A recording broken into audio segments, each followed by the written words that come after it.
Some of Hollywood's most magical movie moments are created using optical effects.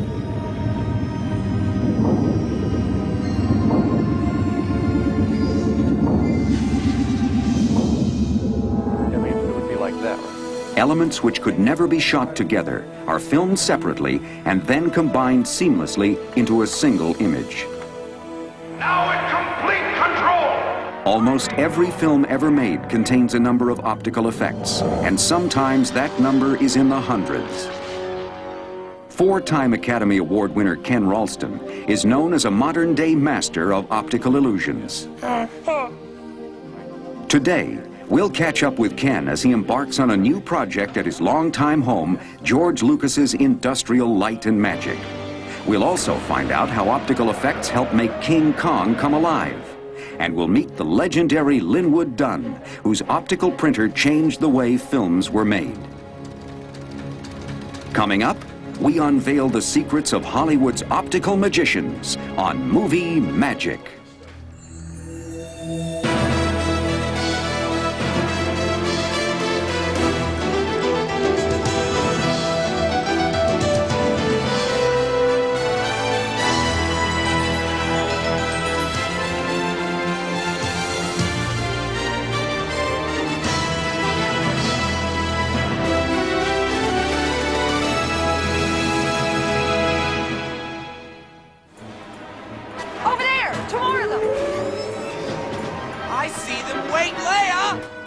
While there are many types of optical effects, one of the most widely used is the composite, which involves blending two or more pieces of film into a single image. This process is not as simple as it sounds. This scene from Return of the Jedi was created by combining a shot of Luke Skywalker and Princess Leia on a speeder bike with a separately filmed background. Industrial Light and Magic optical supervisor John Ellis was an optical cameraman on this action-packed sequence.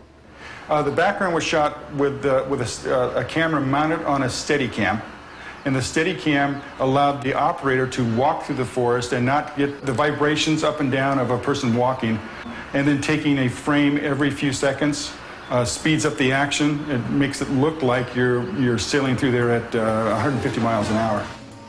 The actors were shot here at ILM in our stage against the blue screen. That allows us to make elements that would later be used in compositing the actors into the background that has been speeded up or up to real time at 24 frames a second. After the elements are shot, elements are brought into the optical department. We will composite them here on this optical printer. This printer is a special piece of equipment that was built by Industrial Light and Magic and was originally used on Empire Strikes Back. The printer consists of two projector heads which beam previously shot footage and a camera that re-photographs the images and combines them together one frame at a time. If we just simply double expose the two images, we'd have a ghost image, or you would see through the trees, you'd see through the speeder bikes. So we have to go through a matting process to hold the area where we want to put the people back in. The matting process that John utilizes involves 3 steps. First, he must imprint a silhouette of the speeder bikes called a holdout mat onto the tree background. Next, the blue background is removed from the speeder bike shot. Finally, the isolated speeder bikes are printed onto the background, replacing the silhouette and completing the shot. Compositing is really a great thing because you can put people in environments that don't exist. You can change the environment, you can make it faster or slower, you can make it day or night. There's an unlimited amount of things that you can do to manipulate how people are in space and time. One of Return of the Jedi's effects supervisors was Ken Ralston. After winning an Academy Award for Jedi, Ken went on to capture 3 more Oscars for Cocoon, Who Framed Roger Rabbit, and the effects-driven comedy Death Becomes Her. I have a background that I understand all the different effects that can be done, and it's just a matter of knowing what those can accomplish and what best benefits a particular shot. Ken started experimenting with optical effects as a teenager with his no-budget film, The Bounds of Imagination.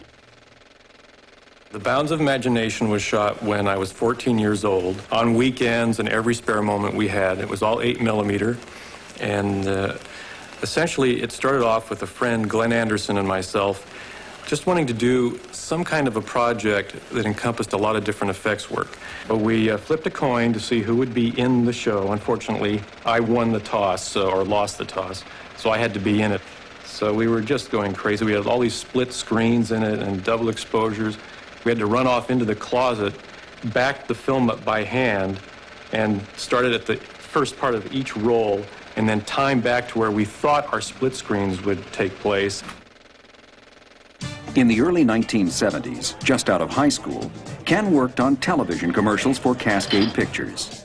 While helping create these effect scenes, he met an effects artist named Dennis Murin, who soon moved on to work with George Lucas.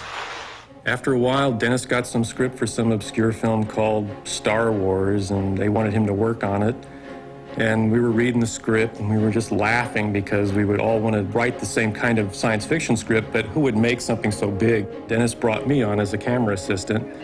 We had no idea what Star Wars would turn into. It floored us. It was absolutely the greatest experience. Following the success of Star Wars, Ken worked as an effects cameraman on The Empire Strikes Back. 3 years later, he rose to the rank of effects supervisor on The Return of the Jedi. By this time, George Lucas had firmly established his preeminent special effects company, Industrial Light and Magic, or ILM. As George got comfortable with how to go about doing some of the effects shots, that caused Empire Strikes Back to expand to a certain degree. And based on that, when Jedi came along, it went through the roof. We had 3 supervisors doing it, Richard Edlund, Dennis Murin, and myself. And we each took a sequence or a segment of the movie to do because it was so big. The main sequence that I was responsible for was the space battle sequence. Compared to the other space battles in the previous films, this one was much larger, had a lot more separate elements, a lot more ships involved. But because of the sheer number of spaceships and how many passes it has to go through the optical printer, any little error can cause a screw-up. The blue screen, if it isn't exactly right, well, your mats don't work quite right. The color balance, if one ship isn't timed just right in amongst 50 ships, then you have to do the whole shot over again if you can see it. There's always some little problem that can come up, and some of the shots have mistakes in them, but you can't see them. Despite its limitations, the optical printer was effectively used by the ILM effects team to bring the Star Wars saga to a thrilling conclusion. As their reputation grew, Ken Ralston and ILM were called on to create ever more difficult composite shots. In this scene from Back to the Future 2, star Michael J. Fox appears as 3 different characters. To achieve this effect, Fox would perform as one character, have his makeup changed, and then perform another role on the same set. The 3 performances were then combined together and printed onto a single piece of film. The pizza shot went on for 3 days, and we had to be on top of every little nuance going on in these shots to make it work. While complex scenes like this have only recently become possible, composite shots have been an important part of motion pictures since long before the optical printer.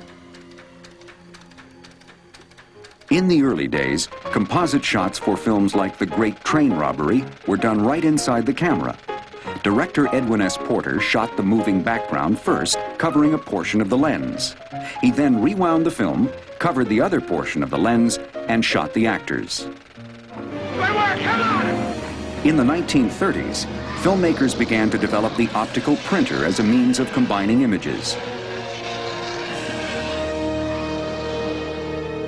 Linwood Dunn, a cameraman at the time, quickly became known as the finest practitioner of optical effects with films such as King Kong. I did the optical printing for the studio, and so when I walked in on their stage one day and saw them trying to put shots together in a more difficult way than they could on an optical printer, and I then said, look, you shoot those things separately and I'll put them together, and if you want to change the contrast or make it lighter or darker, I just run them through again.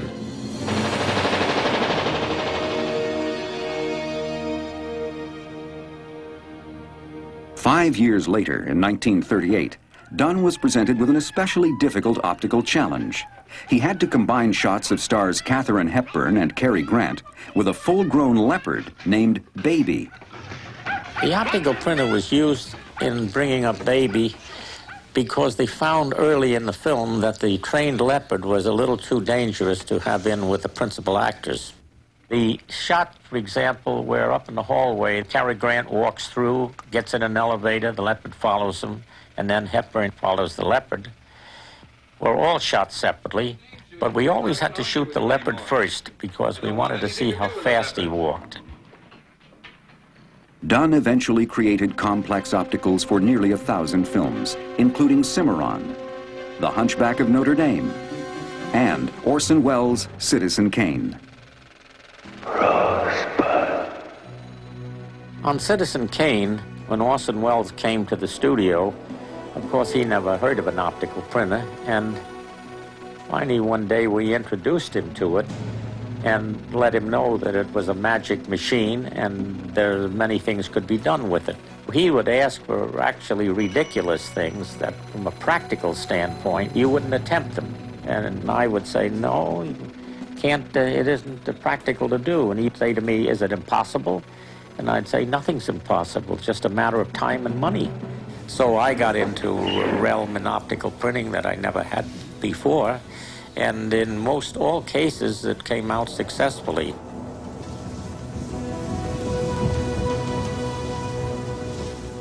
For this scene, Dunn used his optical printer to combine live-action elements of Welles, the people in the aisles, and actor Ray Collins with matte paintings of the poster of Welles and the seated audience.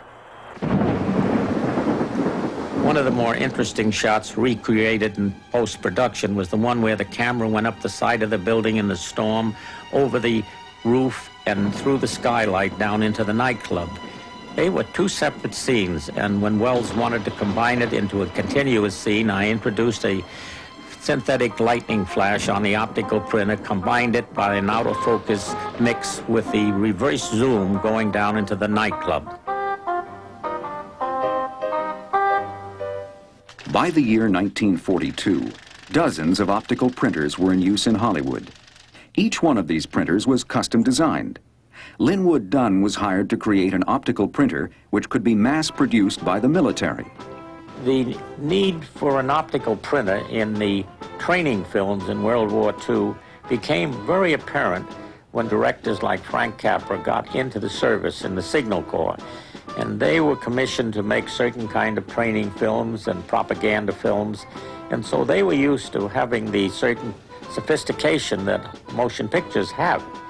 They couldn't order them because it was not a shelf item like a camera. So Kodak commissioned me to design printers and see that they were manufactured for the United States government.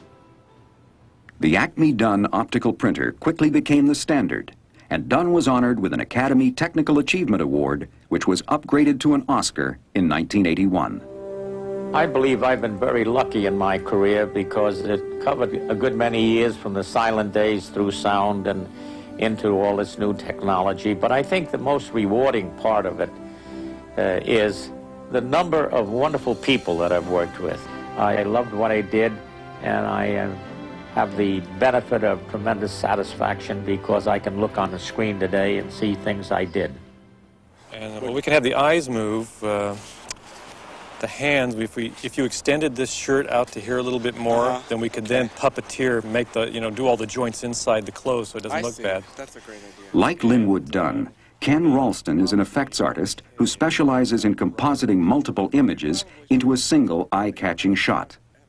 His Academy Award-winning work in Death Becomes Her utilized his background in optical effects, along with cutting-edge digital technology.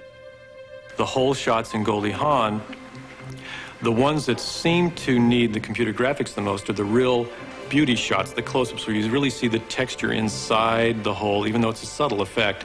This experience with digital technology is becoming increasingly necessary for effect shots that are ever more complex. It might be nicer to get more happening in here so we could do more, bend his arm a little bit more. So it's not just such a stiff feeling like that. Out of all the puppets we have, this one has the potential to do a little more movement than some of them do. Today, Ken is starting work on a big-budget television commercial about a toy army that attacks a refrigerator filled with Perrier's sparkling water. This will require several live-action elements, such as animated dolls, a bicycle, and a toy car. These elements will be integrated with toy soldiers created as computer-generated imagery, or CGI. This will require some elaborate compositing techniques. Ken first meets with producer Clint Goldman and production designer Harley Jessup to plan how the effects will be executed. The bicyclists will be blue screen rod puppets. I was going to say, do you think it would help at all to shoot the bicycle in the actual shot instead of shooting it against blue screen? I would love to shoot it in the set, but the sets will have to make the bicyclists larger scale than the set just to get the rod puppets to work. So we'll have to shoot them blue screen and mat them in later. It's great working with Ken. One, because it's fun. He's really funny. The other is that technically he knows what he's doing. Any image is possible to get with him, and it just makes it, for an art director, really exciting. After looking over the storyboards, Ken works with ILM model makers to produce the collection of toys which will be brought to life. Have him be more active, like he's sitting here and then he runs back here and he sneaks out here and he runs in and he sneaks out here and he's just kind of trying to get a peek through all this stuff. Ken engages model maker Richard Miller to produce another of the show's characters, a mechanical antique doll. The doll's design is based on a series of concept drawings. She's also going to be in the last shot in the commercial, and Richard's sculpting her up, the mechanical puppet to be used, so, out of modeling clay, and then cast it in. Fiberglass shell, so you can put the mechanics in the inside. The eyes will move.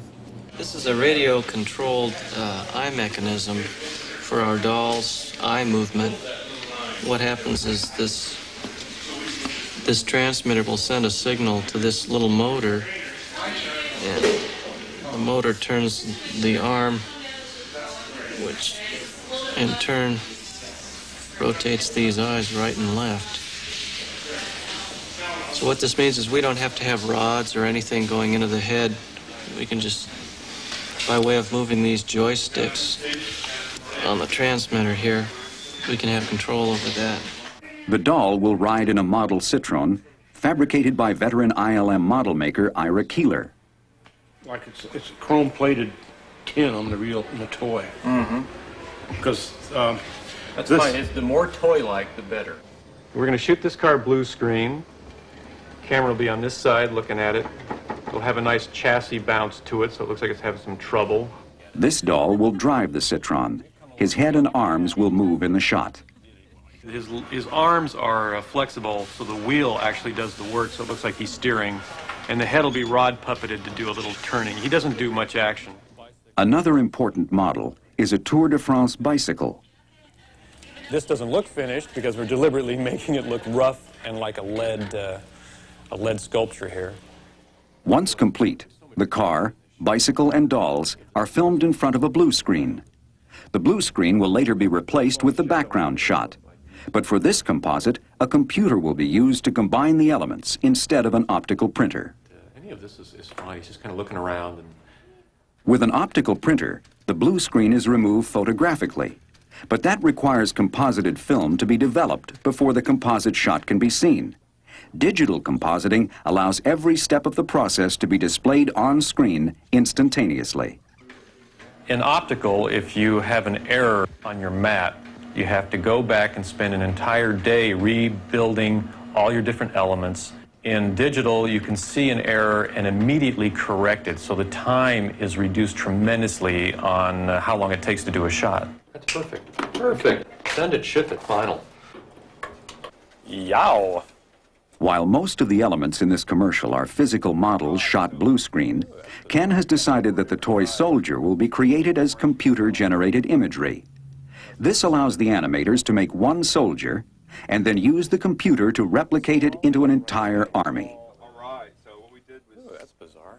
The challenge begins in ILM's model shop, where Richard Miller fabricates a model soldier. These are photographs of a 12-inch maquette, which is a sculpture that Richard Miller did and Harley painted up for the basic idea of what the lead soldiers will look like. Even though they'll only be scaled to this, they'll probably be about that high. And this gives computer graphics a starting point as to how the sculpture should look in its design. Next, the model is scanned into a computer to create a three-dimensional image of the soldier.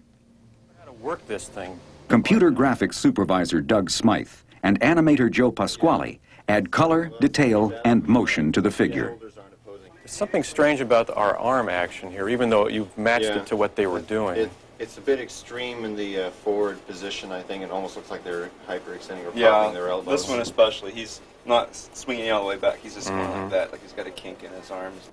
With Ken's input, the CGI team completes the animation. Oh, that's fantastic. I love what the shadows are doing here. That's really great. Working how the lights are shifting around them like that. The last element needed to complete the commercial is the sparkling water itself. We shoot it locked off slightly wider than what this is, but this is a good starting point to get these measurements down. Once the soldiers attack the refrigerator, the bottles will explode, drenching all the toys with a sparkling shower. Okay, we go. Ready and action. A pressurized system is used to create this physical effect, which is filmed on a high-speed camera at 120 frames per second. Go, and rolling. When the film is slowed down to 24 frames per second, the blast of water will appear slow enough for the scene. That wasn't bad. That was real nice. Good. And at 120, we got plenty to use. Yeah. Finally, all of the CGI and live-action elements are combined together digitally. This involves transferring all of the isolated elements onto computer and then matting each element onto the background.